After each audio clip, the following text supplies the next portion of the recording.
Rob, I had a quick question. Just 1 second while I make sure the YouTube setup is working. All right. Mine says it's streaming live. Well, then I guess that's working. All right, there we go. Go ahead. I was going to say, just out of curiosity, when I read about Rambam, it talks about how he applied a lot of modern philosophy to Judaism. Are there any books about that today or no? Do you mean he applied contemporary philosophy? Yeah, that's what I meant. It's modern for his time. Yeah, modern for his time. Well, I mean, obviously, Moreh Nevuchim is the most famous, but there are a number of good books about Rambam. Any good sort of anthology or analysis of his will touch on that. I don't have any on the top of my head because I haven't read any recently, but I know that there were quite a few that have been written about Rambam, and that's what you'd be looking for. Yeah, I wasn't talking about Rambam in particular, just modern people applying modern philosophy, mostly sociology, to Judaism today. Gotcha. So you mean, are there any books written about the use of external philosophy upon Jewish thinking in the modern world? Yeah, like something like Freakonomics or something. I don't know if I can quite compare it to Freakonomics. That's a very different style of book, but the halachic process, still by Rabbi Joel Roth, is I think one of the better short discussions of the general idea of halachic process and the interplay between the analysis of Judaism and the zeitgeist, to use a modern term, that influences it. Yeah, I read that one. Right, but really any book that talks about Judaism in its context will always touch upon the fact that the Jews of Spain were influenced by the people who lived around them. The Jews of Germany were influenced by the people around them. The Jews of Baghdad were influenced by the people around them. It's really only a very, very modern and reactionary contingent that believes that Jewish people and Jewish thinking was never influenced by anything around them. And in general, Judaism has always been very clear that that's not contamination, as long as you are not absorbing the forbidden ideas or using it to replace actual Judaism. Yeah, but Rambam, when I read The Guide of the Perplexed, he cited Aristotle a lot. Of course, because Aristotle wasn't. So I guess, and then we'll jump into our Mishnah. But Aristotle was science for their day, the same way that a modern Jewish posek might cite an analysis of physics when talking about electricity, or an analysis of biology when talking about shchita for slaughter, or for the other rules which involve animals, or somebody that might be talking about the modern economy when talking about the rights of employees and employers. Of course, Rambam is going to cite his contemporary scientific sources. Where he disagreed, of course, was with some of the ideas of the eternity of the universe and the distance between the prime god of Aristotle versus Adonai. But he didn't cite Aristotle because of Aristotle's philosophy the way we consider philosophy, meaning just general thinking. He cited him because he believed that he was logically and scientifically accurate according to the measure of that day. So yeah, it's tricky because the term philosophy has taken on a very different connotation in the modern world than it meant 1,000 years ago, and even different than 500 years ago. So it's not quite the same thing as saying he listened to the philosophy of his day. It'd be more like saying he listened to the research of his day. All right, but we'll finish that for now because we have Mishnah to study, which has its own unique flavor and feeling, and hopefully we're seeing some tendencies, some trends develop here. We're getting a feel for it, just as a gentle reflection. In Beitzah, we're seeing beautifully illustrated the accumulation of examples creating an overarching feeling of the nature of the underlying principle. By going through example after example and occasionally mentioning the connective threads and principles, it creates a framework which a student and then later a person who had studied would be able to use to handle new cases and situations. All right, so let's pick up on chapter 3, Mishnah number 3, and the last two Mishnayot we were talking about capturing animals and hunting. Again, hunting was not shooting with a bow and arrow, but usually involved snares and traps. And now we are talking about slaughtering an animal and whether or not or under what circumstances that would be permitted.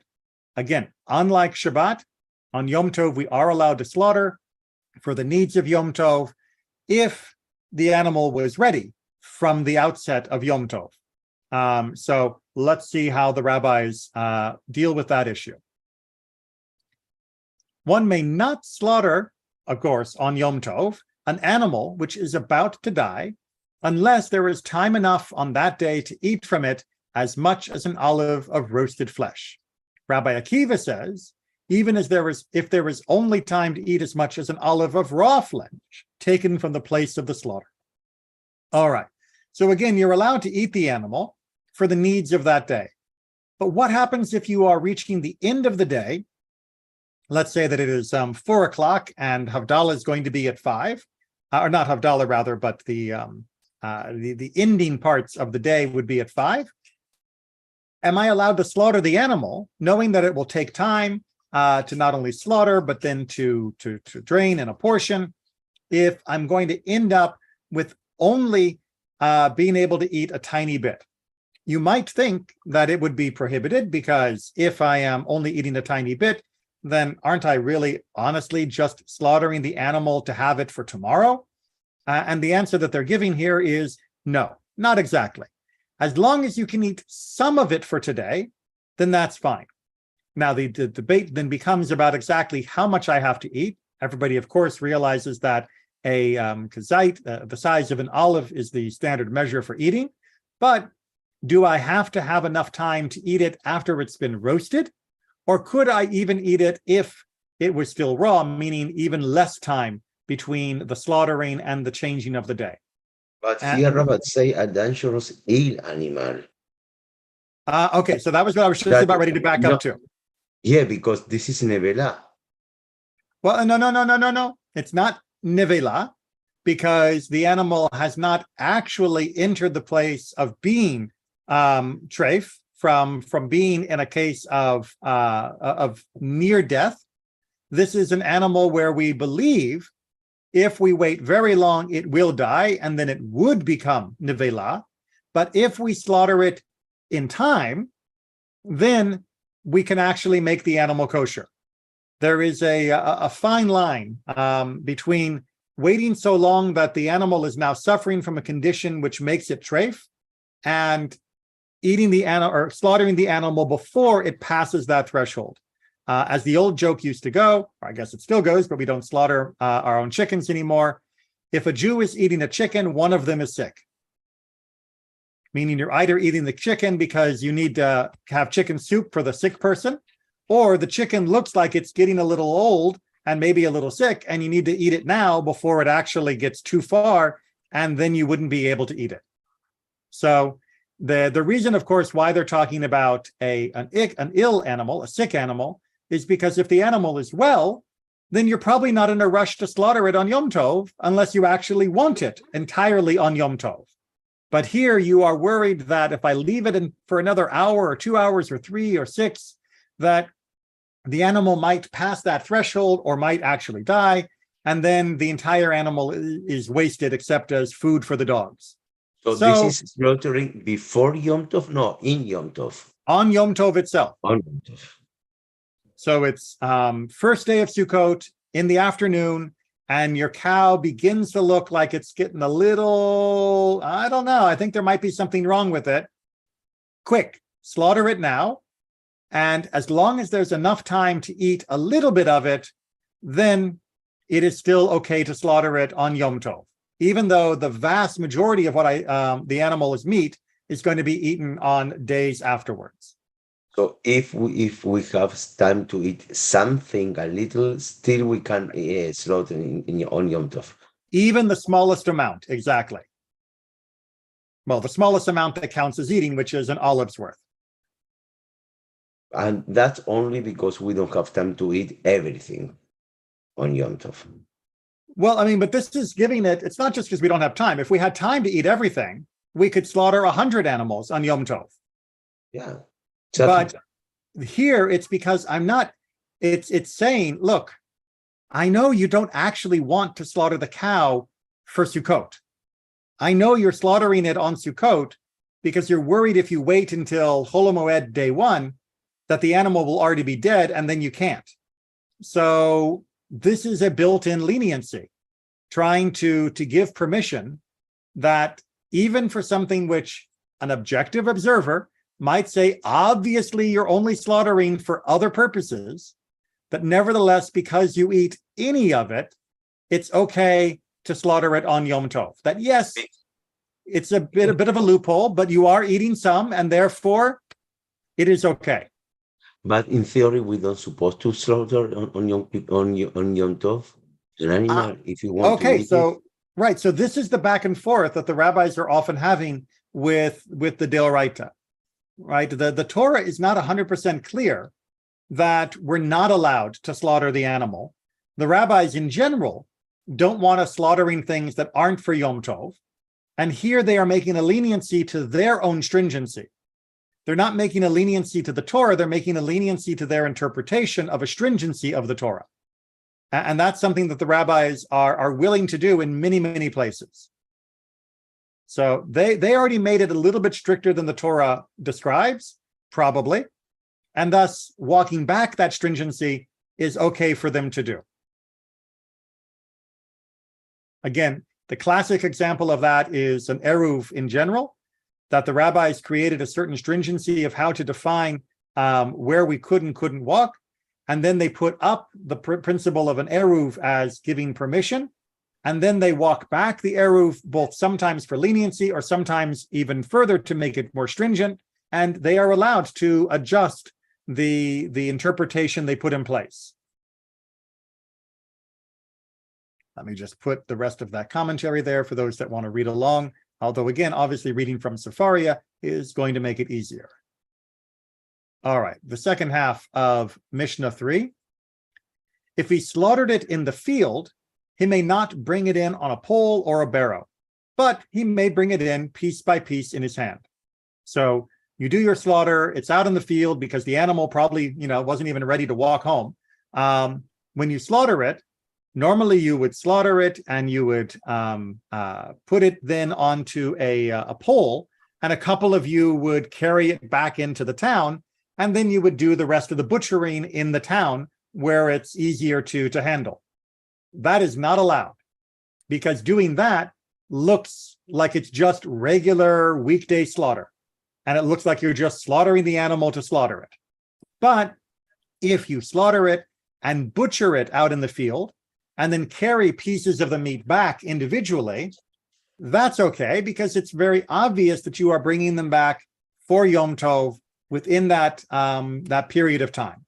So the butchering has to be done outside the city so that it's obvious that this is not a normal weekday sort of activity. Make sense? Okay. Mishnah 4. Oh, there we are. All right, so here we're going to talk about a bechor, a firstborn animal. As you can see from the citation from Deuteronomy 15, a firstborn animal cannot be eaten until it becomes blemished, until there is what's called a mum. And in order to determine that it has that blemish, you need an expert to establish that. It's not just something that you can notice if you are a casual observer. So what happens if a firstborn animal has gotten injured on Yom Tov and we're not sure whether there's a blemish or not. We need an expert, but certainly it wasn't considered blemish before Yom Tov and before it fell down in the pit. So what's going on here? How do we handle that? Because if it is blemished, then we can slaughter it. If it's not blemished, then of course we cannot slaughter it. A firstborn beast that fell into a pit. Rabbi Yehuda says, let an expert to go down and inspect it.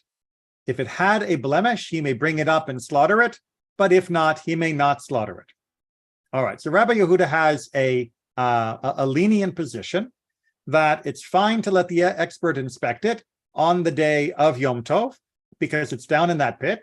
And if the expert then determines that there is a blemish upon it, then the animal can be hauled up because it is being brought up as food, and it can then be slaughtered, and everything can go on its happy way. On the other hand, Rabbi Shimon says, any animal whose blemish was not observed before the day of Yom Tov, it is not prepared. So this is a principle that we've seen a number of times, which is that there has to be a preparation time, that you can't just say, oh, it's okay because I just discovered it on Yom Tov. In fact, if we go all the way back to our very first Mishnah of Beitzah about the egg, the idea is, of course, that if the egg wasn't born or if the egg wasn't laid before Yom Tov, then it doesn't. It's not acceptable on Yom Tov, and that is what Rabbi Shimon is trying to provide here as a rationale. And for those that like the score, Rabbi Shimon does win this particular argument that the animal had to already have been observed as blemished before Yom Tov began in order for it to be considered prepared and thus available for slaughter on Yom Tov. Aaron, I think you have your hand up. Yeah. What was the reason it needed a blemish again? Were these ones that were dedicated to the temple but not redeemed yet? Exactly. So this is an animal that otherwise is considered dedicated, but once it has a blemish, it's no longer fit for being dedicated to the temple, and thus it can be eaten instead. And just to clarify, redeem them by money. Yes, it would be redeemed by cash. You would have to pay the amount. So if you redeemed it before before Yom Tov, you could eat it too, right? If it was redeemed before Yom Tov, yes, yeah, but then it would just be a regular animal. It wouldn't be still considered the Bechor. That's the whole issue here, is that it was not prepared. It wasn't ready for my consumption prior to the holiday. If it fell in the pit and it's now blemished and so will be fit for my consumption, is that okay? And that's why we have these two opinions. One saying, well, if you find out that it is, prepared, it is blemished, then yes, it's okay now. And Rabbi Shimon saying, no, because if we didn't know it was blemished before Yom Tov, then I'm sorry not. Now, that means that there is a risk that the animal, because it fell in the pit, may be injured. And by the time the next day comes around and I can do the inspection and find out, it may already have died. And that means I might be out the value of the animal as meat. So here we see a stringency which sort of goes in a different direction than the leniency that we saw in yesterday's Mishnah. And it is a consistency, though. Again, it's not that the rabbis are trying to be strict. It's not that they're trying to be lenient. They're trying to be consistent. And the consistency here is, if it's prepared, it's prepared. If it's not prepared, it's not prepared. And that seems to be our running theme. Hey, Rabbi, one last question. Mm-hmm. Just like, if it's like an animal that's almost pet-like, are you allowed to lift them out of the pit just because you don't want to leave them in a pit? So I know you say it's just out of curiosity, but this is actually a very big issue in the modern world, because until the modern world, most people did not have animals as pets in the same way that we think of them as pets. It was not, impossible. There were certainly some people who lavished attention and affection on an animal in a way that's more comparable to the modern world, but they didn't occupy the same place in a household. And that's something that's really only begun in the last few centuries. And partly that's simply because people didn't have the luxury, by and large, of taking care of an animal that was going to be more of a friend than an actual working part of the family. So in the biblical and the Mishnaic period, an animal was an animal. And yes, if your cat fell into a pit, you were supposed to just leave it there and then come back and get it after the pit. After Shabbat or after Yom Tov. This leniency is because the animal was considered meat, and most pets are not often from kosher species. So yes, but in the modern world, where we have a different relationship to our animals and people see them as being pets and dear members of the family, this is a hard place for a lot of people to, pardon the pun, swallow, that the animal is still an animal. Now, I don't want to get on my high horse. Sorry, that was the last animal pun. But it is problematic sometimes when people wish to treat an animal as though it had the exact same status as a human being. And that's something that I think we do need to maintain a differentiation. I love animals, and I have had pets for much of my life, and they have been dear to me. But a beloved pet is still different than even a stranger that is human. And that's something that I think we do need to maintain. Now, I'm probably going to get hate mail from that. I've definitely gotten people very upset with that kind of talk before, because many people would run into a burning building to save their dog, but they would let the burning collapse around a stranger that was in there, even if they had the same chance to save either. I find that very problematic. I find that we have dehumanized many humans, and we have humanized many animals in a way that has degraded the dignity of other humans that are strangers to us. But that's a much larger social ill of just the way we treat people that we don't know, and treat them as though they were less important than anything that is in our possession or our sphere of awareness. It's probably more than you were hoping for, but it is an issue that does keep ruffling my feathers. I know I said that was the last animal pun, but I had to throw one more in. All right, Mishnah 5. Yes. So, Cassie, though, when you said that they didn't really care about the animals that much as I'll use the word pet again, even though that's probably the wrong word. What about the story with David and Nathan when he talks about the guy who had a sheep that he even slept with the sheep? Yeah, that was a metaphor. I mean, that was an exceptional kind of thing. And even there, the sleeping and taking care of the sheep was still because that sheep was precious to him, probably not just because the sheep was friendly, but probably because that sheep was his only source of wool and his only source of potentially eating. Not just because he really, really liked the sheep and thought it was cute and friendly. We project that back into the reading, but it's not just because it's, oh, my little buddy lamb, Mary had a little lamb, I love it. But it was like saying, if one person had $100 and one person had $1 million, if the millionaire came over and stole the $100 and used it to buy something, wouldn't we consider that terrible? It's not because the millionaire came over and took the $100 bill that was dear to me. It was because it was my only value. But again, yeah, that's probably not the way most people read that story, because many people project back into that of saying, oh, look, they cuddle with the lamb. It's no, he was protecting it. He was doing everything he could to treasure this this object of wool and meat, this commodity, not necessarily his beloved pet. Now, what that has to say about how many people also viewed their relationships, as this is an analogy, of course, for the wife of Uriah, that's a whole nother conversation. But again, unfortunately, many people did treat their family as commodities. And I think I want to make sure that we understand, I'm not saying that we should treat people like animals. When I say that we shouldn't treat animals like people, I'm saying we should treat people as being sacred and amazing representations of the image of God, and we should treat animals a bit less than that.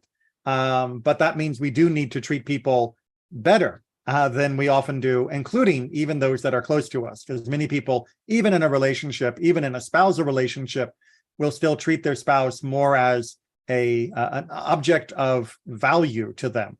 What do they provide me, whether it be an income, whether it be housing, whether it be services, rather than being a sacred companion. Mishnah 5. If a beast died on Yom Tov, it may not be moved from its place. Just like we talked about a second ago, if it's actually dead, then you can't eat it. And if you can't eat it, you cannot move it on Yom Tov. It is straight muktzah in the classic definition of the word. Likewise on Shabbat, of course, if it's dead, it's dead. And yes, this goes for a pet. If it dies, it dies. And it happened that they once asked Rabbi Tarfon concerning this and concerning challah that had become defiled. He went into the Beit Midrash and inquired, and they answered him, they may not be moved from their place. So this is just one of those good little vignettes where we have Rabbi Tarfon asking a question in order to make sure, reminding us that even rabbis sometimes didn't know the answer to every question and had to go to the Beit Midrash to get a ruling on a particular topic.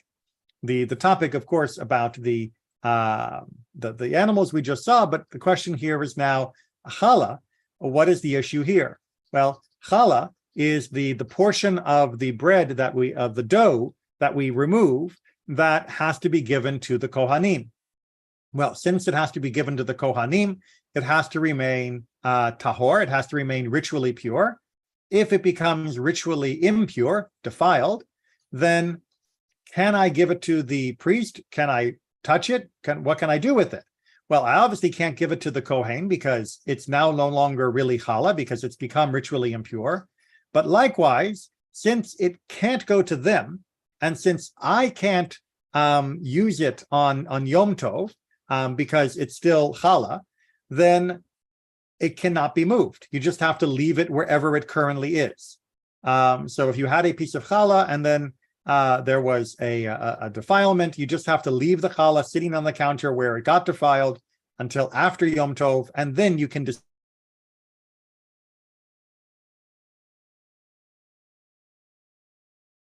All right, let's move on to Mishnah number 6. They may not be counted as having a share in an animal at the onset of Yom Tov, but they may be counted as having a share in an animal on the eve of Yom Tov, and they may then slaughter it and divide it between them on Yom Tov. All right, so what's going on here is what we would probably recognize now is a bit of like a co-op or a group parceling. Most people didn't necessarily slaughter a cow every time the holiday came along, or a sheep or a goat for that matter, because usually there was too much meat for one family and the extra meat would probably go to waste. So what would you do? Well, if it was your animal, you would probably sell it to the butcher, and then you would reserve a certain portion of it for you and your family. The butcher would slaughter it, you would take home your portion, the butcher would then sell the rest of it to someone else. Or if you were a cobbler or a potter and you didn't have the animal yourself, you would go to the butcher and you say, hey, what are you slaughtering for Yom Tov? And the butcher would say, well, I've got a couple cows and I've got a couple sheep. And you say, oh, I'd like to have 5 pounds from the cow, right? 5 pounds of brisket from the cow, please. Now, you are putting in an order for what will be removed from the animal when the animal has been slaughtered. You are buying a share in that animal before the animal is actually slaughtered. But you pay for the share because the animal was yours. You sold to the butcher, so it's no more yours. And now if you say, hey, you know what, I take from that animal this piece, meaning now you pay for that part, correct? Yes, if you sold the animal completely. Sometimes people would make deals if I'm going to sell you the animal, but I reserve 5 pounds of brisket, and then that's deducted from the sale price. That's fine. But let's work with just a clean example of Plony the potter wants to buy some brisket for Yom Tov. So he doesn't have a cow. He goes to the butcher. The butcher tells him, oh, yes, I'm cutting up a lot of cows. I can give you 5 pounds a brisket from cow number 1. No problem. So that's the standard process. Now, since I have made that deal in advance of Yom Tov, meaning if I did that on let's say Wednesday, when the holiday is going to begin Wednesday night and then Thursday, as long as I made that deal before, then when they slaughter it on Yom Tov, I can still pick up my portion. Even though the animal wasn't dead yet, even though it wasn't butchered yet and cut into the pieces, because I made the arrangement prior to the start of Yom Tov, I'm okay, slaughter it, and I can have my portions. It counts as being prepared for me because I made that deal. However, as the first part of our Mishnah said, you cannot be counted as having a share at the onset. Once Yom Tov begins, then you cannot say, oh, I forgot, I need 5 pounds of brisket. Even if the butcher has an extra 5 pounds available, you cannot join in that share of the animal once Yom Tov has begun, because it wasn't prepared for you prior to the holiday beginning. Now, if the butcher just wants to serve you and say, hey, don't worry about it, come to my house, we'll have the barbecue together, that's okay. But you cannot make the arrangement.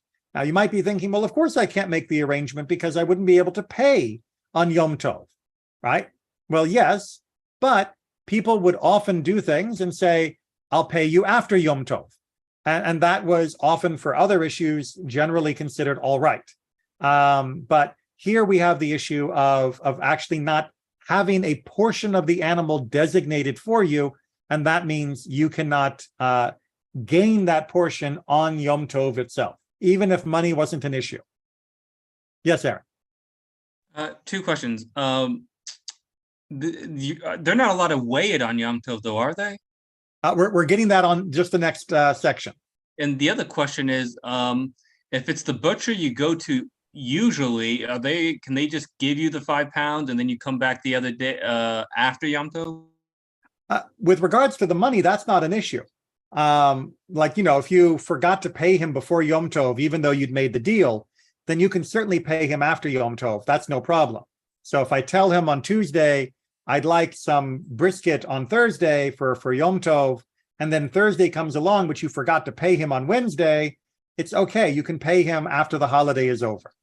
But if you didn't make the deal, if you didn't make the arrangement, then no part of that animal is yours. You have not prepared it as being part of your Yom Tov meal. And that means you cannot collect a share on Yom Tov, and you cannot join and claim a share on Yom Tov. So there's no, come in, get the ordinary, and then pay him after Yom Tov. That's not permissible then.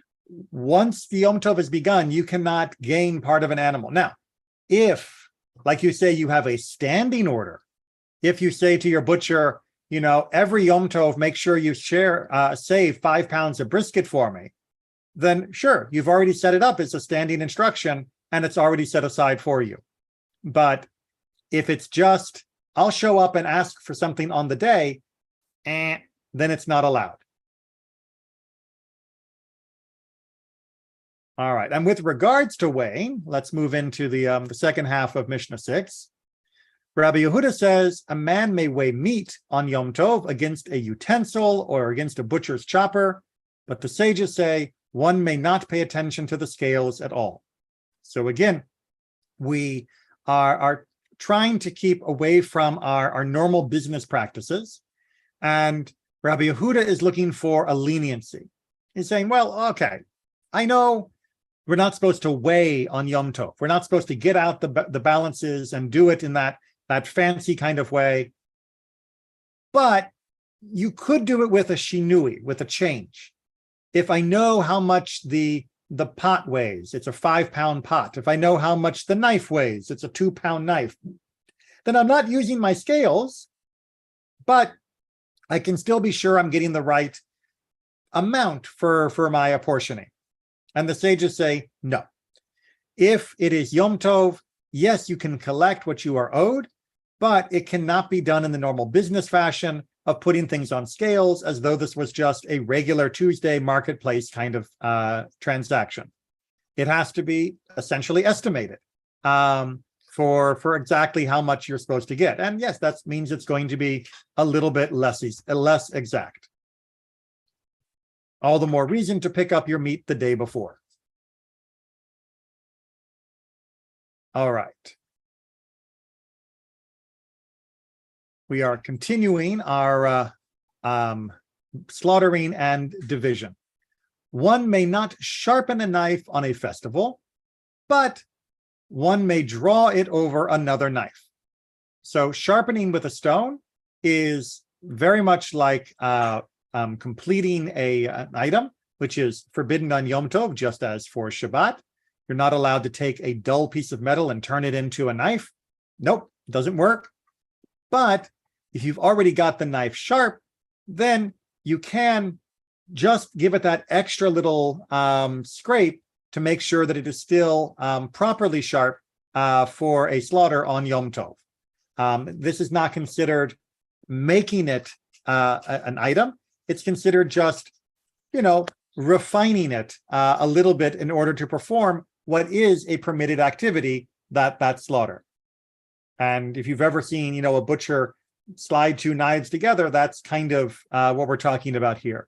Technically, it's just removing the burr that often can still be on the edge of a knife, which makes the cut not quite as perfect. A man may not say to a butcher, weigh a dinar's worth of meat, but he may slaughter the animal and share it among them. So, like we've talked about with the scale, or talked about with the purchasing before, we cannot purchase that. We cannot ask for a pound of meat, or not a pound of meat here, a $20 worth of meat. The best you can do is simply take a portion, and that again is the way the butcher can then come back later to say, you owe me $20 for your meat, and settle up accounts later on.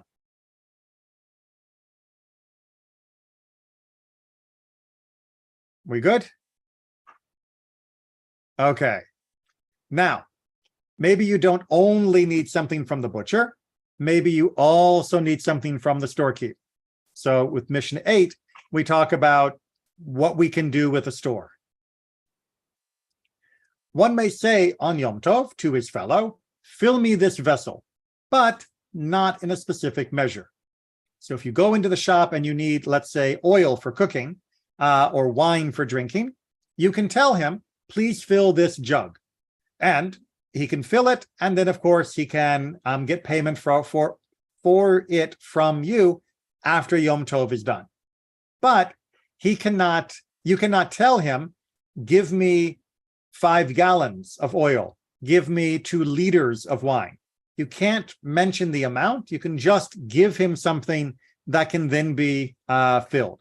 This, again, is a leniency to try and make some cooking and sharing of supplies permitted without making it be too much like just going to the supermarket.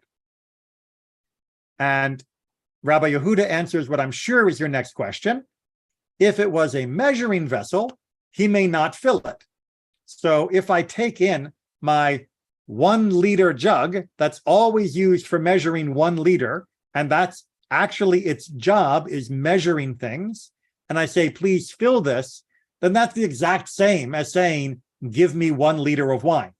So it's got to be something that is not normally used day in, day out as a measuring item. It can still have a known quantity, that people would build, or not build, but would make standard sized items all the time in the ancient world. And that we can see this from the archaeological record. And many things were very similar in size and weight. But there is still a dedicated measuring item, and those are not allowed. And then we get our example. It happened that Abba Shaul ben Batnit used to fill up his measures on the eve of Yom Tov, and give them to his customers on Yom Tov. Trying to be very clever, right? He is making sure that he's filling 1 liter bottle, 1 liter bottle, 1 liter bottle, 1 liter bottle. And that way, when people come, they can take the bottle and I know how much they took. Abba Shaul says he used to do so even during Chol HaMoed, those intermediate days of the holiday, on account of clarifying the measures, meaning that he used to do this just to make things easy for getting the measures right. And also because in the ancient world, Chol HaMoed used to have a much more elevated status than it does today. Those intermediate days of Pesach and Shavuot, of Sukkot, we still tried to avoid work if at all possible. It wasn't prohibited, but the flavor was kept as much as possible as being like a Yom Tov. So we still tried to minimize the actual work. But the sages say he used to also do so on an ordinary day for the sake of the draining of the measures, meaning that he actually would do this not only on Chol HaMoed, but he would also do it on a regular day as well, meaning just, non-holiday day, that was just his, what's the right word? That was just his normal practice in order to handle the measures properly. Questions or comments on that portion? All right. Let's finish off. A man may go to a shopkeeper to whom he generally goes and say to him, "Give me so many eggs and nuts," since this is the way of a householder to reckon in his own home.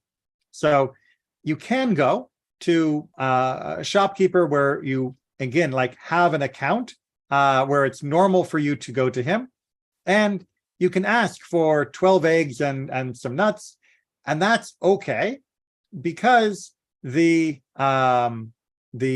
idea would be that that's a normal way that a person goes about their business on a normal day, meaning not knows about, it's the wrong phrase. It's that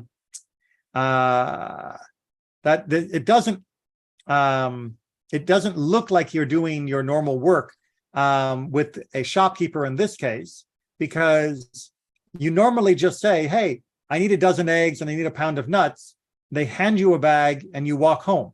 And normally when that's the person you're dealing with on a daily basis, you don't sit there and watch them be count out. You don't sit there and use a scale. He hands you what you asked for and you take it, and you trust him and he trusts you. And it's not businessy in a way that violates Yom Tov. So again, this is a bit of a leniency, trying to accommodate people who are in a regular relationship where the transaction doesn't feel like a anonymous marketplace transaction. So that was okay what the shopkeeper did. Yes, that's fine. Having so, a measure already done. Right. Now, nowadays, I would argue that most people don't have shopkeepers like this. That most people these days, if you walk into a supermarket, maybe you know the person behind the till, but chances are you might not. And even if you do, they are still going to beep, beep, beep, scan everything over the laser scanner, or still put it on the scales and still weigh it up. No one's going to just hand you a bag and then you're going to walk away. Now, that's very new. I don't know if you're familiar with what shopping used to be like, really only up to 60 years ago, 70, 50, depending upon where you live, where the customer didn't handle the merchandise. The customer would walk in and tell the shopkeeper what they wanted, and the shopkeeper would put it in a basket and hand it to them. In Uruguay was like that. Yes. When you went to the store, the neighborhood store, everything was behind the seller. You say, "I want this, this, this." So you didn't choose anything. You didn't pick anything. He picked for you, and this is okay. And you say, "Thank you so much," pay and go. Exactly right. And that even when I was little, there were still some stores in San Diego where it was still like that, but they were already fading away. And that's what we're talking about here, is where I know you, you know me, and we don't have to go to the cash register, and I'm not going to be watching you weigh it out, and you're not going to be counting them so carefully. We're good. We have a relationship. Aaron, you have your hand up too? Yes, Rabbi. Actually, this is what I was talking about when we were doing the other, the 5 pound meat example. I was wondering why you can't do this with the 5 pound meat. Well, again, you can do that, but you can't do it either by the number or by actually weighing it. If you say, "Can I have some brisket?" and you have that relationship, then that can work. But you can't ask for a specific amount. You can't get into transactional relationship. It has to be the more gentle relationship. Now, I do find it wonderfully interesting that even in the days of the Mishnah, 1800 years ago plus, that the rabbis were already saying there's a difference between the anonymous marketplace and the neighborhood store. And that tension continued all the way up until the modern world, where the neighborhood store is almost completely dead now. And it's just, the more things change, the more they stay the same. That the neighborhood store and the modern being in tension with the anonymous marketplace, that's been a battle that's gone on for more than 2,000 years. It's just, I think, very, very interesting the way human societies work. Rabbi, just out of curiosity, the notes say to this storekeeper, he may even tell the number of eggs or nuts he wants. Right. So the Gemara goes into more detail about exactly what can be exchanged or not. But again, I tell him, but I'm not in the marketplace watching him count it out. I'm not, I'm not engaged in a classic example of capitalist bargaining. I say I want a dozen eggs. I say I want, 15 walnuts. But when he hands me the bag, I go home. And that's it. I'm not, sitting there and counting the eggs. I'm not sitting there counting the nuts. It's not as transactional. So would he be able to say, I want 5 pounds of meat and go home as long as he doesn't weigh it or anything? Well, exactly. But that's the thing. There wouldn't be any weighing. The shopkeep would simply have to cut off 5 pounds of brisket, hand it or wrap it up and hand it to you.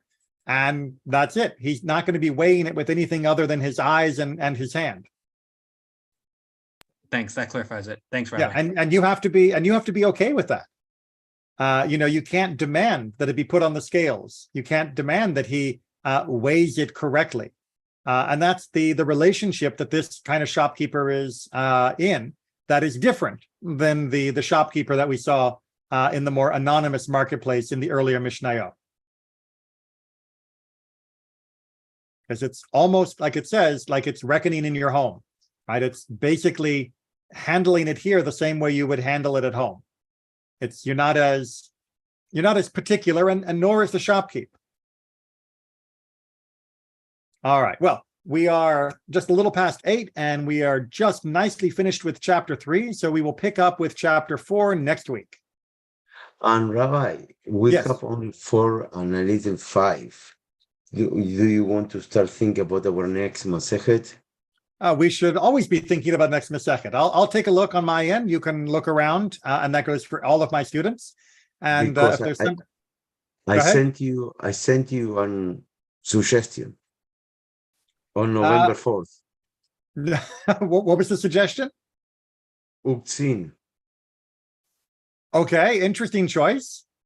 No, because I was standing on page of Gemara when the two rabbis, they did the trick to Rabbi Gamliel that say, oh, let's see if he can teach us Uktzin that very few people knew.